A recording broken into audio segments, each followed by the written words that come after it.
pidettyä mun vaaleat pitkät pidennykset hyväkuntoisina yli vuoden ajan. Ja mun asiakkaat aina ihmettelee tätä, että miten sä tehnyt ton. Nämä 4 asiaa mä aina kerron mun asiakkaille. Ensimmäisenä on, voitteko kukaan arvata, suihkusuodatin. Ei voi ikinä korostaa liikaa. Mulla on just suurin osa asiakkaista vaalehiuksisia ja luonnollisesti vaalehiuksissa näkyy kaikista eniten, jos siellä on mitään kertymää. Jos oot ikinä nähnyt tummempi suihkun lattia, laattalattia tai sit suihkuseinässä oot nähnyt semmosia valkoisia kalkkitahroja, niin fun fact, jos sulla ei ole suihkusuodatinta, ne menee suoraan ihoon ja hiuksiin. Jos susta ikinä on tuntunut, että sun hiukset tummuu aina kampaamokäynnin jälkeen, niin syy on todennäköisesti metalli tai hopeapokertymä, mutta useimmiten se on metalli. Vaalennushan ei ikinä lähde hiuksesta, vaan se pysyy siellä. Eli jos se tummuu, se ei ole se oma väri, se on joku kertymä siellä. On itse tää Vellenin suihkusuodatin. Vellen on suomalainen brändi. Kattokaa miten pieni. Mä kuvasin mun käden vieressä. Monesti suihkusuodattimet on tosi isoja makkuloita, niin toi oli ihanan tommonen pieni. Sitten voidaan edetä vähän step by step. Kun te olette suihkussa, jossa on suihkusuodatin, niin mitä tuotteita sun pitää käyttää? No kostettavia tuotteita. Jos sulla on mitään käsittelyä hiuksessa, etenkin vaalennusta, niin sun hius oikeasti janoaa kosteutta.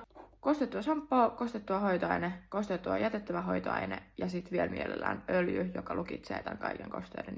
Ja tosi monesti multa asiakkaat kysyy, että mitä ihmetuotteet mun pitää käyttää, niin se on oikeasti tosi simppeliä.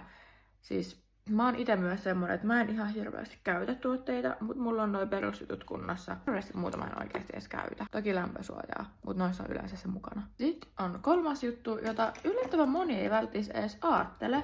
Kun sä peset hiukset, sä tuut suihkusta, jos sä teet tälleen, saatat pyyhkeen, heität hiukset alas ja tälleen lähet hinkkaan niitä hiuksia, niin se on tosi iso ei. Mulla on itsellä vanha teepaita. Mä hellästi puristelen sen hiuksen läpi. Näin mä teen myös mun asiakkaille.